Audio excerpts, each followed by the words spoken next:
Well, hey, everybody.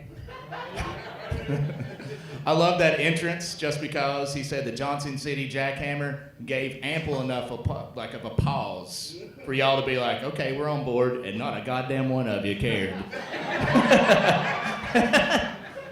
I love intros like that. I love being brought to the stage just to be leveled out before I even have a chance to do it myself. It's been a long time since I've been over here, Jackson.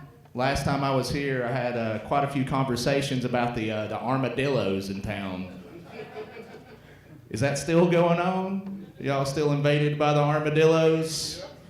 The last time I was here, it sounded like the armadillos were coming up here and taking the possums' jobs or something. And I tried to figure out what the possums' jobs were, and it comes to find out, roadkill. I don't think I've seen a live armadillo since I've seen a dead armadillo, you know? It's like they just walk up to the road and explode. That's all they do. I drove out here, I'm kind of tired. I wish I flew out here because a comedian can get on go to an airport and have a plethora of jokes, you know? A whole bunch of jokes. Driving, the only thing that really happens is you get driver's ass. You ever got driver's ass? That's whenever your ass, and for you fellas, balls go numb. And for some reason, your whole body goes, let's redirect every drop of sweat in your body to your ass cheeks. So if you get out and you walk in somewhere, somebody's gonna go, well, that motherfucker pissed on himself. And now he's just gonna buy a fucking Reese's cup and get back in his own piss and drive down the road. I don't like truck stops for that reason. I have to work at a bar part-time to live this lavish lifestyle that I've been leading, you know? I have to work at a bar part-time. The main reason why I work in a bar is because I like to help people make terrible decisions. It's really, business is good. Maybe I don't help them, but I sure as fuck don't stop them, you know? There's this dude who walked in my bar about 5 o'clock a couple weeks ago, and he goes, man, give me a beer and a shot of whiskey. I've had a horrible fucking day at work. I was like, sure thing, buddy. Sat it down, had about 3 more beers, about to finish that last one. And I was like, hey man, you about ready for another beer? And he was like, man, if I have another drink, I'm liable to go back to work and burn that whole place down. And I was like, well, you better go ahead and have another shot then. Because you ain't gonna have a job with that type of attitude. Live it up, spend that money while you got it. I get asked a lot of questions as a bartender. A lot of bartenders get asked questions all the time. Here's my top 2. Can you find me some cocaine? And where'd that pussy at? And I'm flattered. Because by them asking me that, they obviously think I'm the coolest looking dude in the whole fucking world. If I just have that abundance. If I knew of this magical land full of rails for days and loose available women all over the place, I wouldn't tell them. I wouldn't tell any fucking body. Keep that to myself. Make myself a treasure map, hand drawn. Fold it up, kind of like a paper football, you know what I'm saying? Put it in a mayonnaise jar, seal the lid on real tight, bury that out in my backyard. Here's the problem with that. Gotta make another treasure map or else I'm gonna lose that one. A couple hours later, I'm out of notebook paper and I don't even know where the fuck anything's at. It's so dumb. Love it, it's dumb. I used to buy weed off this dude that lived in a trailer. Y'all ever bought weed off a guy that lives in a trailer? One person admit it. I'm pretty sure these people ain't cops. Everybody can admit it. Buying weed off a dude that lives in a trailer is basically the same thing as going to a legal dispensary. Except whenever you go up to the counter to pay, you have to sit down with the cashier and watch about 2 episodes of CSI before they'll let you out. I was watching this episode of CSI with my weed dealer not too long ago. And then there was a knock on the door. And that makes me real paranoid because I'm sitting in a trailer full of dope. And that's a serious ordeal. In he just goes up, answers the door, lets a dude in, and then introduces me to the guy. He goes, hey, this is Josh Lewis. Hey, this is Tommy. And I was like, you just gave my whole fucking name to a guy in a drug house. And I could tell the other dude was paranoid too. So he sits down across the table from me. He starts staring at me, looking at me, just thinking, is this guy a cop? I start looking at him, staring at him, thinking, is this guy a cop? Then my drug dealer staring at the TV, watching CSI, just being like, why am I watching CBS whenever I got the major cable package?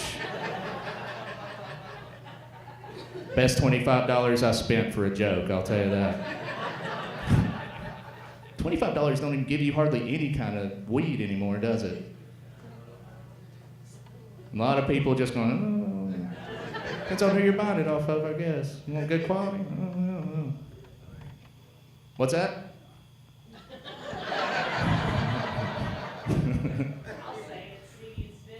There we go. All seeds and stems. I made somebody fucking admit it. It's my whole thing. It's my whole thing. Be like, admit that you're as big a drug addict as me. 3/4 of the people won't do it, but this guy had the courage. What? I look like it. You look, oh, talk. Oh yeah, you do look like it. I feel like your closet's full of airbrush shirts. I'm sorry, man. They're probably tie-dyed. There's, whoops. Don't want the crowd to turn on me so quick. What's that? Oh, okay. Well, he's got to pay for that drug somehow, you know? Got to do something with it. Drugs don't come cheap. Get 2 jobs for your addictions. Whoops. Boy, that went off the rails real quick. Just like Chris and everybody else that's going to come up here tonight, I've been watching pornography too, you know? Too much of it. Been single too long, watching too much porno. Here's how I know, is now I'm starting to notice the dicks. You get that? Get to that point? It's getting, ugh. I started calling porno my stories. Because they come on at noon. And they end about noon 15. So I can get my day started, you know? I was watching this one the other day. There's this tall, beautiful brunette lady dancing around in her underwear. She was all oiled up. I don't know why. They want to slip and slide the inside. It was odd. Then in walked from the left a really nice looking gentleman. She looked excited. I felt excited for her. I was like, this is going to be a good time for everybody. Then he dropped his pants and out popped this real weird looking dick. It's really odd. Real weird looking dick. His dick was so weird that it looked like he'd been working construction for the past 15 years. You know what I'm saying? Just looking like it's been lifting with its back and not its knees. Just not wearing any sunscreen. Sat there. 10-hour days on that dick. His dick was a sleeveless shirt and a Molly Hatchet tattoo away from catcalling some bitches out next to an old dumpster, you know? Impolite. But what you gonna do? You have to stay the course. I feel like it would be a shame for a man that sounds like me not to have something to say about the Waffle House. So here we go. I was eating at the Waffle House the other day. Crazy, huh? Crazy premise. Eating at the Waffle House the other day, and there would just happen to be a girl that worked there behind the counter that was a, honest to God, really attractive woman.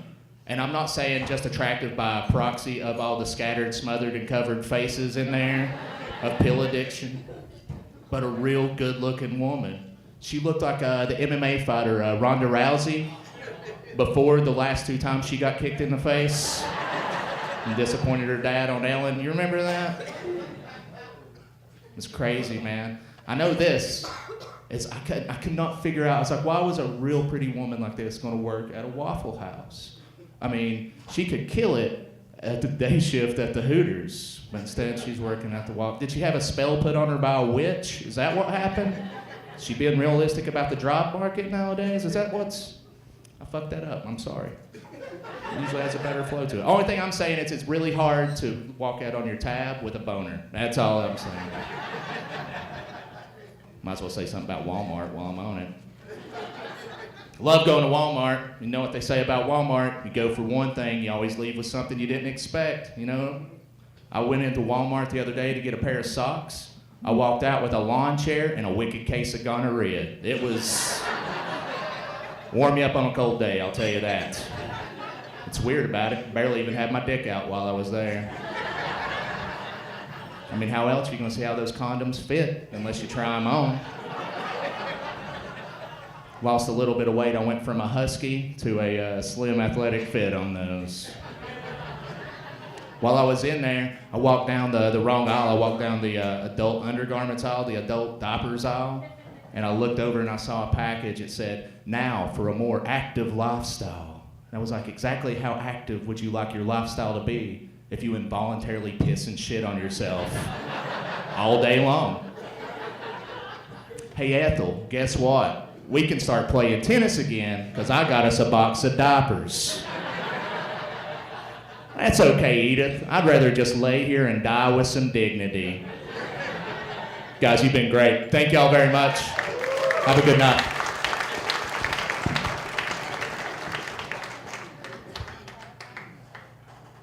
Y'all give it up for Josh Lewis one more time. Give it up Josh Lewis, the Johnson City jackhammer himself.